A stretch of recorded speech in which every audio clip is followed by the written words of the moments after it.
Hello, and welcome to Priority Problem Solvers.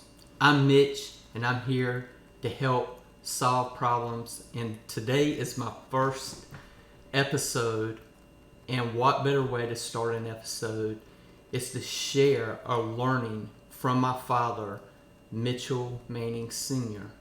And a lot of you know him by Mitch Manning. He made a presentation, and he has it shared on SlideShare, and I'll leave it in the description below so you can go get it for free. And I'm gonna go through this presentation and just let you hear what my dad presented and put together from many years of working in the pharmaceutical industry. So the title of his presentation is Learning to Lead. 10 things I wish I had known then that I know now. These are 2 things he wanted to share before he got started. Most of what I'm about to share with you, I heard some form from either my mom or my dad before I was 8 years old. Mom had 4 years of public school and my dad only 2. In the years since, I have probably heard at least 5 variations of each important lesson by more highly educated and highly paid professionals. My point is, you probably already know what I'm sharing, but maybe I'll reinforce its value. Second, one of my favorite mentors once told me, you know and teach the very best leadership, but you create problems for yourself and others by not always practicing what you know and teach. That's a good lesson.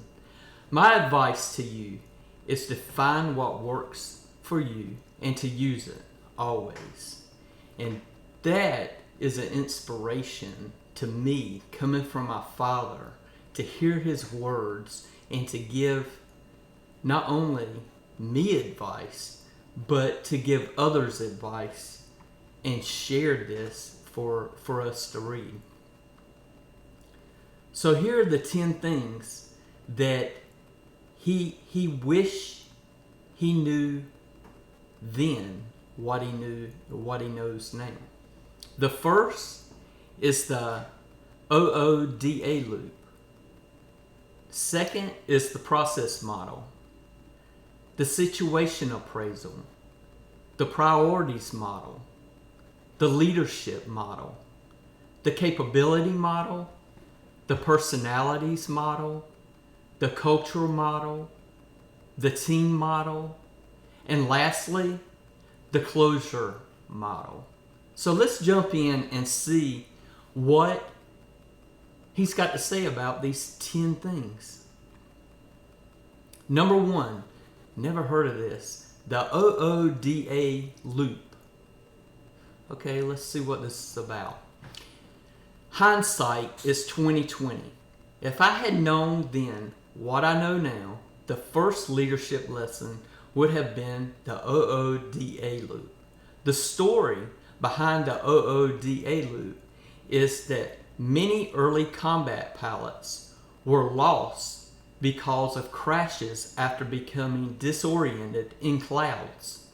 So pilots were taught to observe, orient, decide, then act.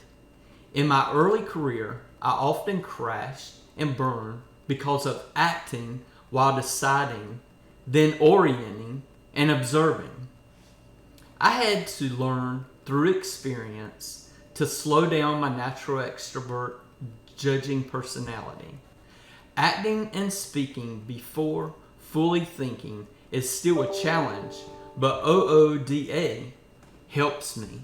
Perhaps my career could have advanced faster and further if I had been an early OODA adapter.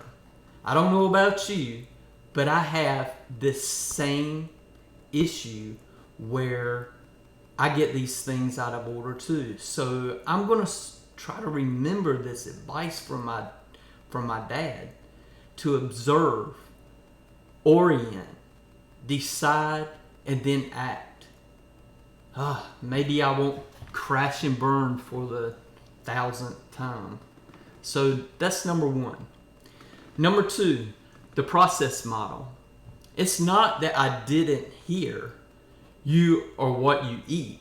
You become what you believe. Find and follow your star, God's gift, and choose your friends carefully. I fully got garbage in, garbage out. What I didn't get was the systematic and logical process of procure, protect, promote, and provide.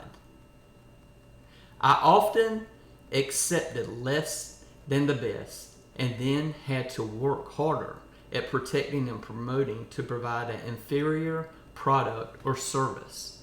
All the adages I dreaded when younger have proven to be sage advice and the messengers to be mentors.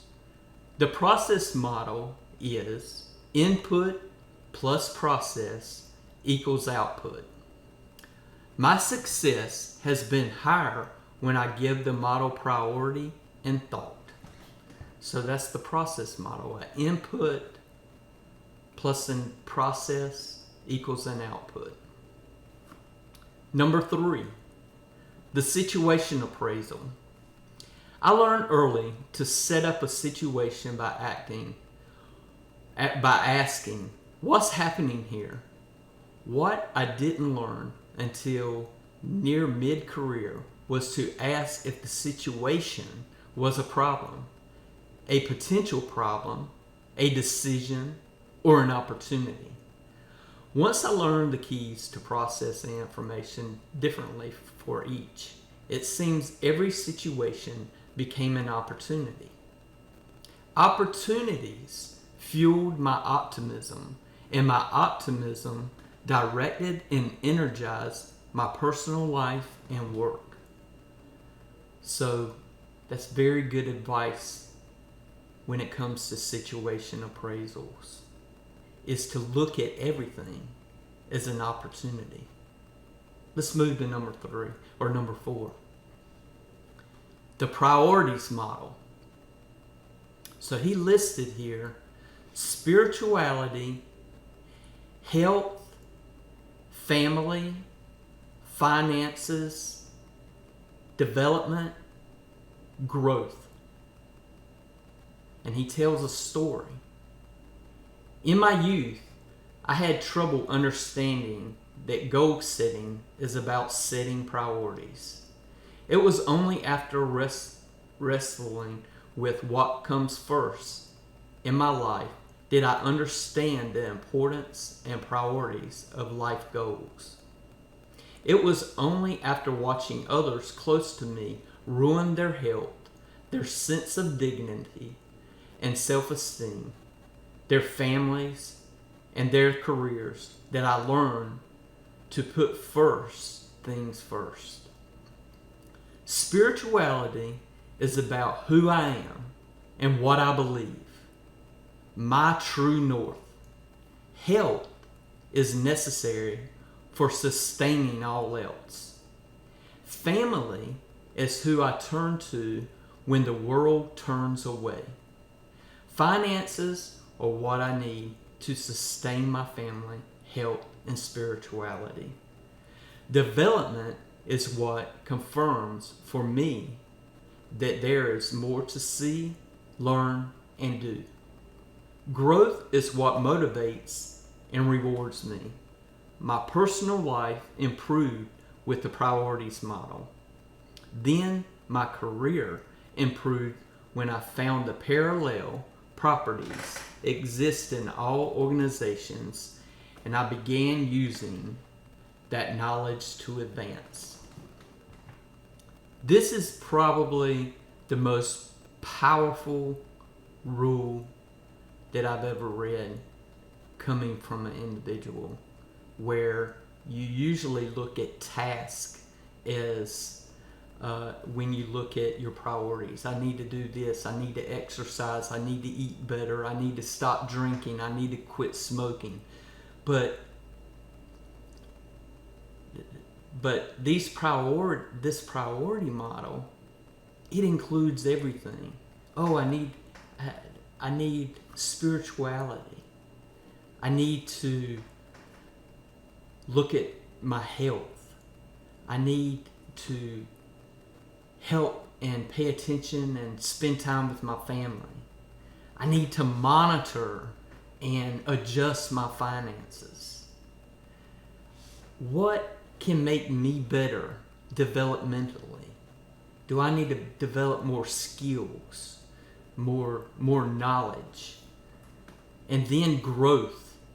How can I grow myself or grow other? What does it take to motivate me, and what is my burning platform to grow?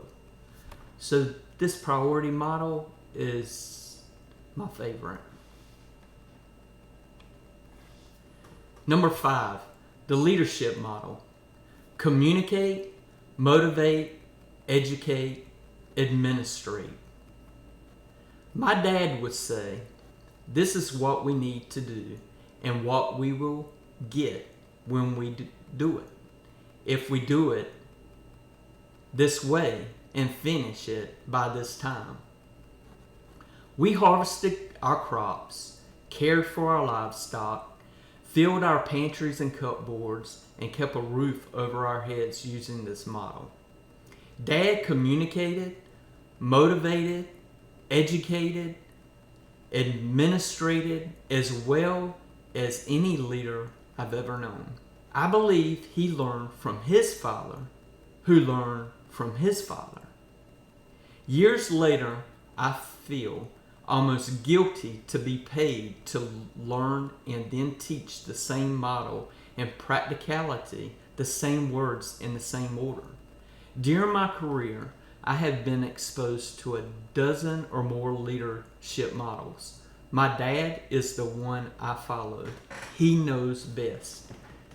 So this leadership model is defined by my dad, who gives credit to his dad, who should then give credit to his dad. So this is a foundation that was built, and that foundation can only be improved upon and reinforced by generations to come.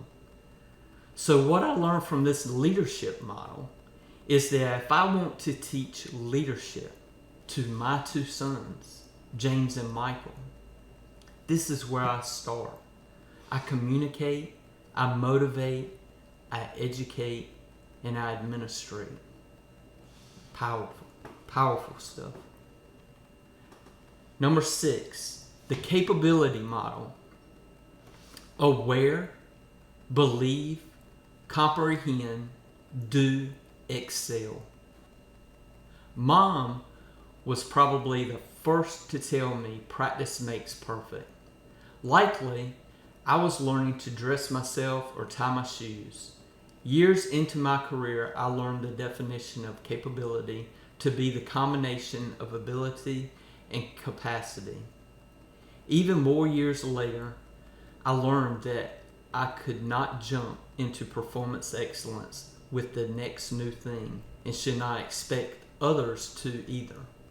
It seems a person, group, and organization have to move from awareness to believing to build comprehension in order to do the next new thing repeatedly with commitment to building capability to excel.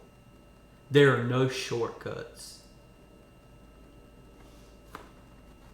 Number 7, the personalities model. Visionary, coach, troubleshooter, manager. Mom and Dad blessed me with 2 older brothers, 1 older sister, 1 younger sister, and 1 younger brother. We were as different from each other as humanly possible. The oldest brother and sister were both troubleshooters. He was more task-oriented. She was more feelings-oriented.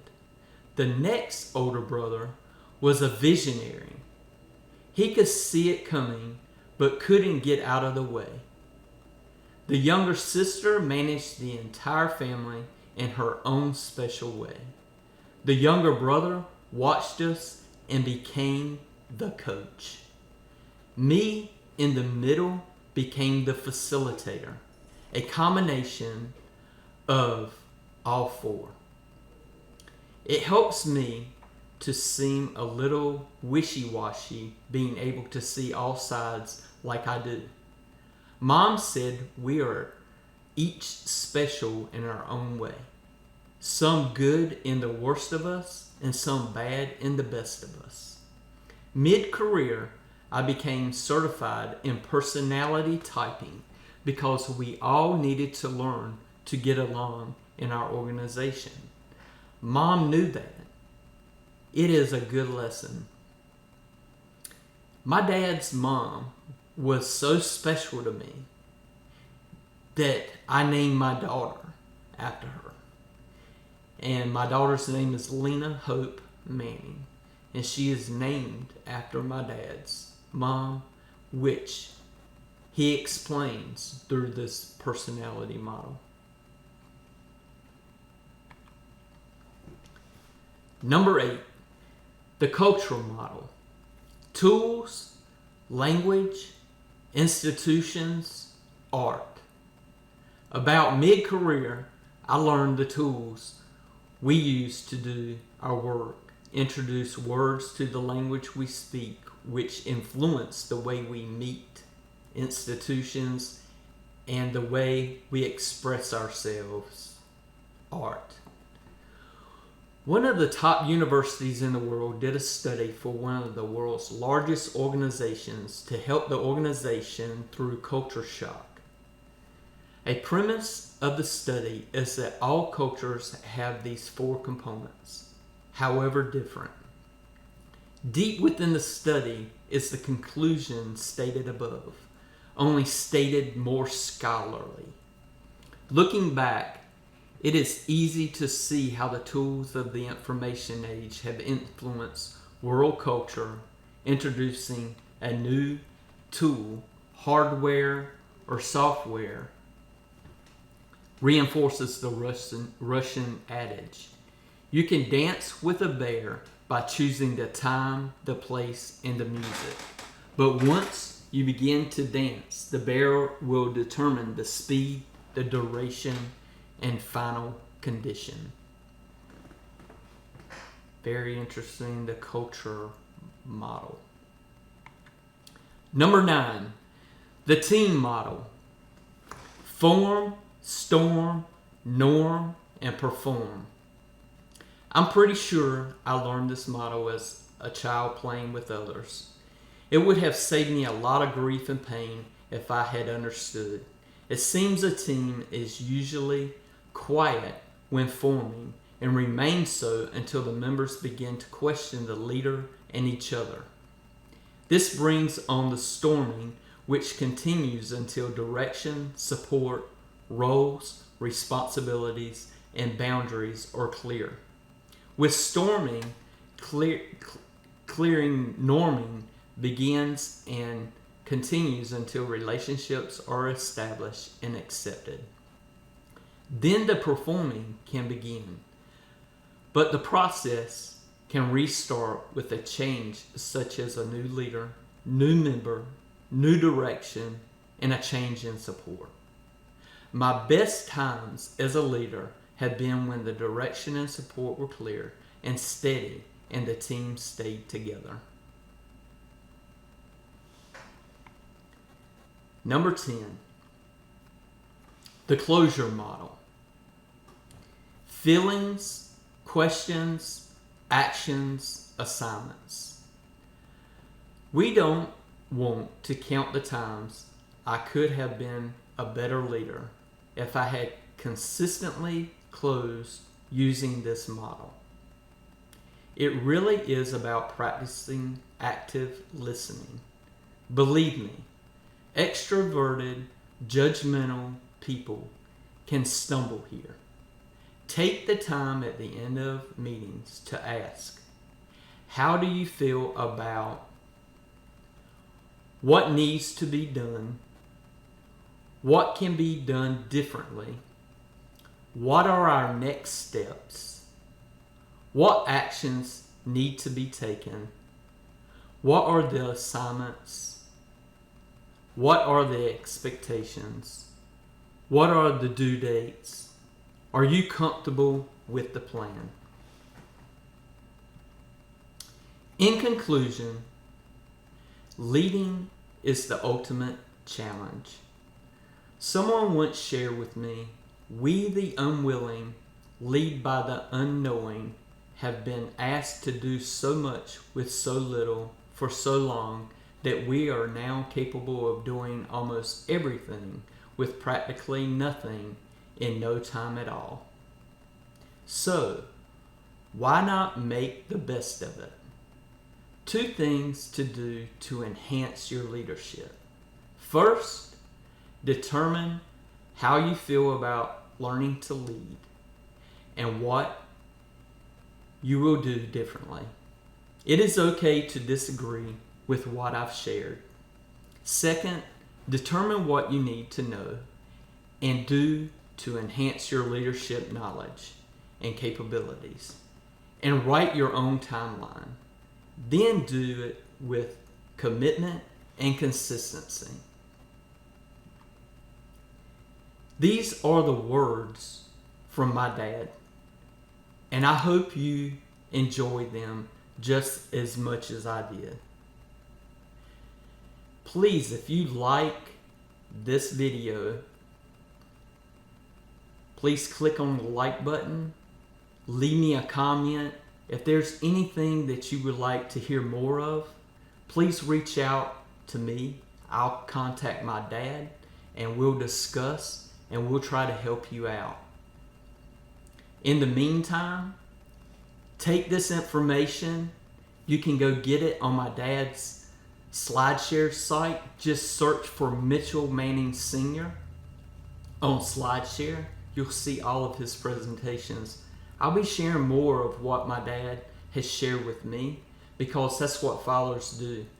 And one day I will share what I've learned and what I could have done better. And maybe I'll have my 10 things that I wish I knew then, what I know now, so I can share with my sons. Thank you for watching Priority Problem Solvers, and we'll see you again. And remember, to keep your joy, put Jesus first, others second, and yourself third. Have a nice day.